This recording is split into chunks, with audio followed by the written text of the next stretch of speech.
So what I wanted to show you was I'm putting the binding onto the rainbow thing, and I just wanted to show you how to do this. I've done 2.5 inch strip. I mean, I've done this because it's the rainbow, I've done it in sections, but you would use exactly the same if you were just doing one fabric. I join up enough 2.5 inch strips to get you all the way around your quilt with a little bit extra as well, and then press it in half. Okay, and now I'm working on the back of the quilt so that it's going to come over onto the front of my quilt where I'm going to finish it by hand. So just to say that now, just to prepare you all for that. Okay, so what I'm doing now, I am coming down into the corner. Now you will notice I haven't pinned or clipped this in place, and the reason for that is because if you did, regardless of what happened, by the time you got to your corners this would all be out of sync. Okay, so it's not really worth doing. If you've got quite a big quilt, what is worth doing is going round the 3 layers. I've trimmed the 3 layers up so they all fit, so my quilt top, the wadding and then the backing. So trim them all up so they're absolutely exact. Okay, and then you can then stitch round a scant eighth, because I'm doing 1/4 inch here, so you can just stitch all the way around the very edge of your quilt just to hold it all together. And as I say, I'm not doing it because this is quite small, but if I was doing it on a big quilt I would actually stitch it all round first so that that's all held in place before I then come to put my binding on. So I've got a couple of inches to go before I get down to the bottom. So I've set my needle so that I'm 1/4 inch from the side of the foot, and I'm going to run it down pretty much to 1/4 inch, and I will do this 1 stitch at a time if necessary, so that I can get it right down into the corner. Needle is down, and now I'm going to swivel it round. And what I'm now going to do is take this, I'm going to push back this side here, pull this bit over so that, can you see, I've now got that triangle shape in the corner. So, you know, hospital beds as usual, but I want that excess. That's what it's going to give me. It's basically going to give me an excess flap here, which is going to go over onto the front so that I can do a nice mitre. Okay, so the needle is still down, so I can drop my presser foot again, and then I can run along. What I wanted to do is not catch that. I can spin it round and show you. I don't want to catch that bit there. So can you see it's almost sitting up proud as if I was going round at the bottom of a box. Okay, so I'll run down to the other corner and show you that again.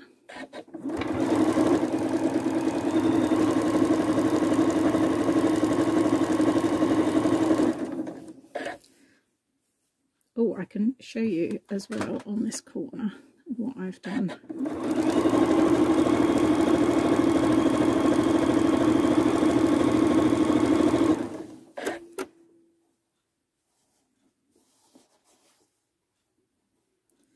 So as I come down here, oh, I need to come down a bit further so you can see. I've just miscut my backing here. It was mainly because I was trying to get this out of a scrap, because it's the rainbow quilt. What I wanted to do was use a scrap left over from something that I'd used for scrubs and things. So I'm a little bit short down here, so I'm just going to pull that in as best I can, and then I'm going to come in a little bit here because the wadding is sticking out a little bit as well. Everything always moves. It doesn't matter how hard you try and stick it down. So a couple of times, just 1 stitch at a time, so that I'm getting down onto that corner. My needle is down, press the foot up, spin it round, like I say, I'm folding back that edge and then taking that point out so that I can just look, I've got no wadding under here, so I'm going in line with this bit here because it's kind of shifted around a bit. That's what you get when you don't baste properly. I've put in 5 pins, tut tut. But good thing about being in isolation is the quilt police have even more trouble finding you. Never mind, eh? There we go. So run down to this corner and just show you one last time, and then I can show you how I sort of started. So again, just a couple of stitches and just do it 1 stitch at a time to get you right down into that corner. If when you pivot round you find that you've not gone far enough, swing it back, take another stitch and then go again. So spun it round, push that layer out so that I've got that nice sharp corner there, and then make sure everything is in line here. It's because I know what it is, it's because I cut this with scissors. And usual thing, I cut it last night, last thing, so that it'd be ready for me to show you this in the morning. And I did it in too small a space rather than clearing all the mess and goodness knows what that I keep on my cutting table. Speaking of which, where are my scissors? There we go. Okay, scissors are ready, yay. Okay, so that's why it's kind of overhanging a little bit. So I'm now on the last bit, so I'm going to run this along to meet up with where I started. Okay, and actually from a colour point of view, considering I've done this in blocks, look, I'm going to finish on orange. So when I started, I didn't start right at the very beginning here, and the reason for that is because it means that I can fold this under, tuck that in to make that neat, or I could fold this out so that when it meets up here, and actually I'm going to cut that orange off because it's pretty much, I mean, what are the chances of that? I didn't measure it, just did it. So I've cut the excess off there, which also means, look, I've got that little, so I need to cut that off because that's the seam where I was joining.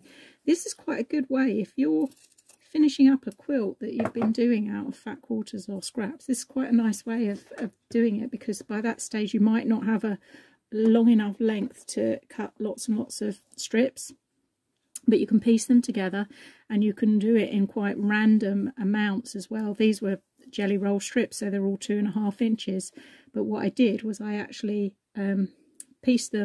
strip pieced them all together, the 7 colours in the long, it was probably about 20-inch strips because they were off of fat quarters, some of them, and the rest were jelly rolls. And then I've cut 2.5-inch strips across and joined them up to get this nice long multicoloured binding. So to get this to exactly match up, just going to adjust the lighting again because this cloud has come across.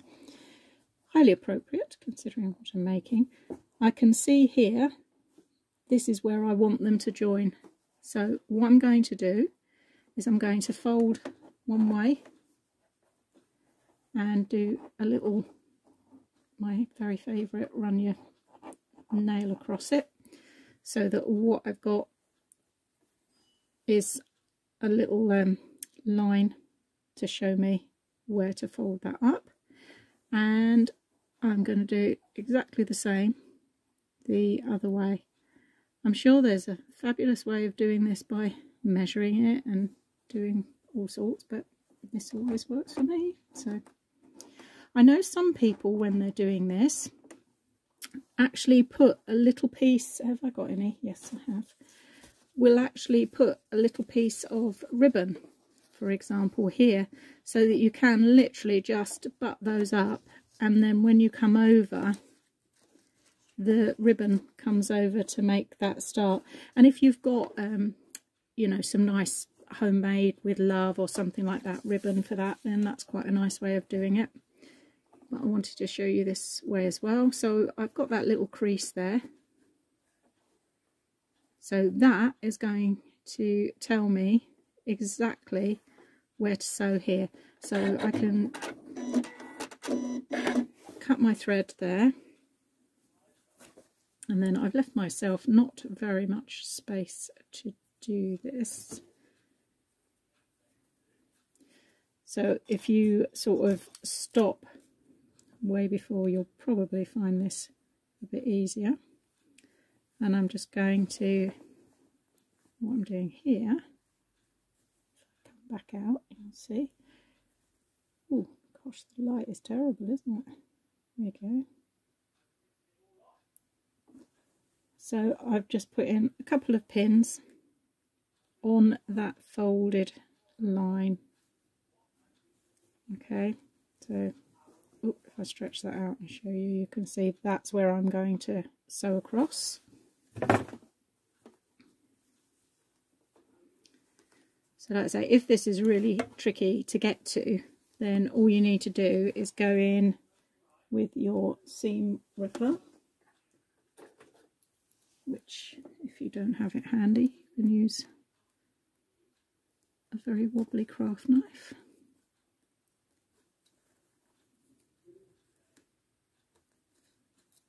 There we go.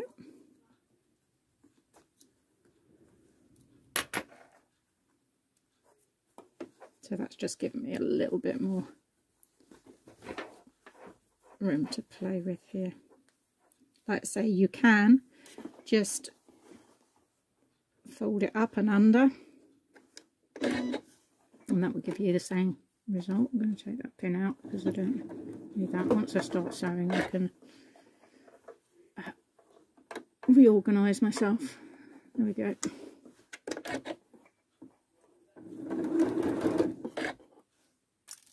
Pins out of the way.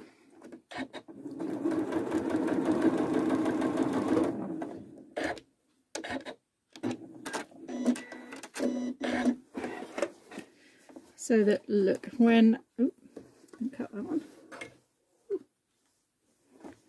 So that when it all gets flattened out, it's going to sit along there nice and neatly. I haven't done that terribly well, actually. I'm going to go back in because I'm going to take it back further both directions so that I can actually get in, because look, you can see I'm a little bit short on there, but you can go back in and do it.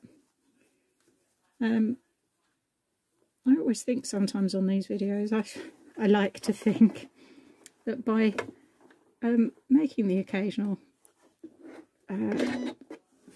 mistake, shall we call it, or that's, you know, I could use a slightly more impolite term, it might actually show you what to do if you have the same issue. You always learn far more from your mistakes, I find, in life. There we go, that's better. So it's now actually sitting straight, so what I can do is go back in, and then I can just finish running all the way along to the end. But that certainly would have been a whole lot easier if I'd left myself. I would say you probably need a good 2 inches at each end. Okay. So when this all comes out, what you get on the corners is it will all come over onto the front here.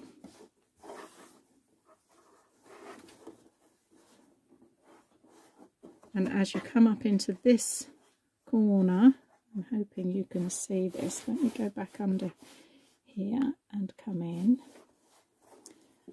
So this is poking up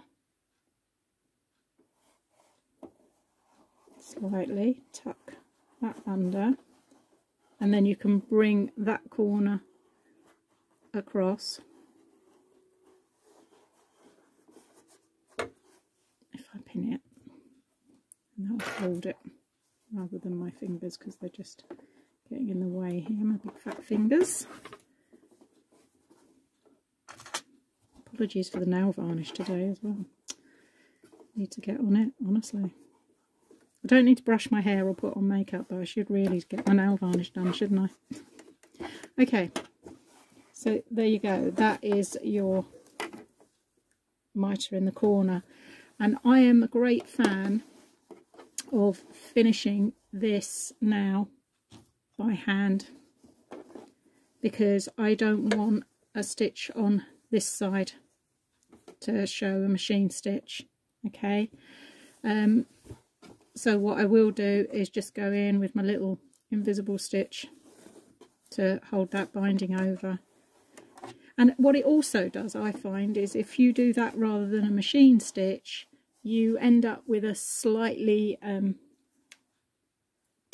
bulkier, I suppose, binding. And then if you then go in and quilt along just between the binding and onto your quilt, again, it makes it stand out, so it makes it almost more of a frame. So in a sec, once I've done this, I'll take a picture of the finished thing. If you find this, trim it up before you do it, so just so that when you do bring it all over, you haven't got tons of excess fabric on there. But you can see how nice that stripy binding's going to look. Okay, I want to show you how to do this hand finish on the quilt binding. You can see a tiny little stitches. Okay, and I'm up really close here so that you can see that. I've got hand quilting thread, okay, which is good and strong, so I can use that singly, and a very small sharp needle. Okay, I am going to go in exactly the same place with a little stab stitch, and then I'm not going through to the other side, but I am travelling along inside this folded binding into the crease pretty much, so that as I pull that thread, it disappears in there. It's travelled along, but you can't see the thread travelling along here. Okay, so if I to show you again, so I'm going to hold that one out of the way so you can see what I'm doing. There we go. Little stab straight in, but then wiggling along underneath so that I can come up further along just in that crease. You get this, oh, it's gone now. You do get this with the hand quilting thread where it wraps. So you saw what happened there. You end up with this little loop wrapping around. Normally you can use beeswax, or you can buy little wax blocks, and if you wax your thread, that makes it run through easier. It does stop that happening a bit, because you find this thread, you can see, look, it's very curly whirly when it comes off the reel, and it's because it's quite thick and the way it's wound.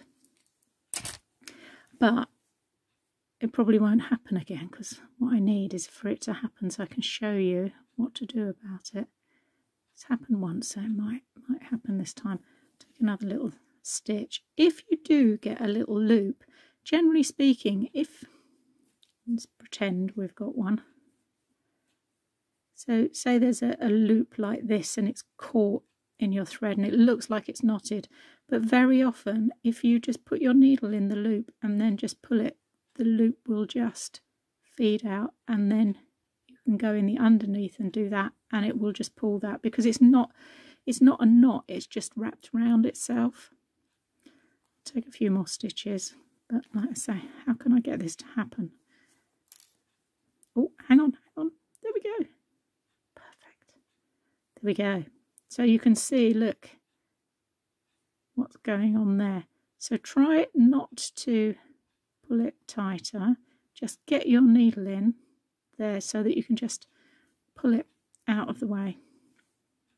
Okay, as I say, that is the one thing that you do tend to find with the hand quilting thread. I can't remember if I waxed this or not.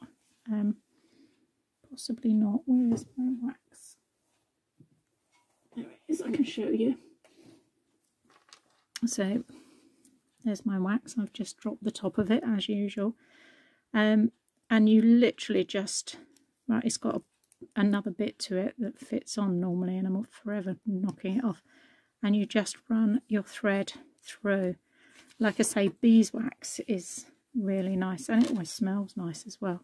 But that tends to look, can you see that smooth the thread out a fair bit, so that will mean less from the point of view of the knotting. So I'm going to speed up a little bit here as we go along. Because I'm speeding up, you'll actually see my stitches a fair bit more. Although, saying that, that is because you are literally about 1 centimetre away from them. So, from a distance, you won't be seeing these.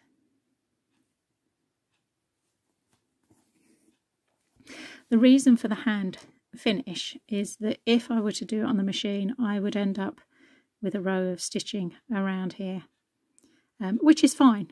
You know, a lot of people wouldn't be bothered by that at all, and this definitely is just personal preference.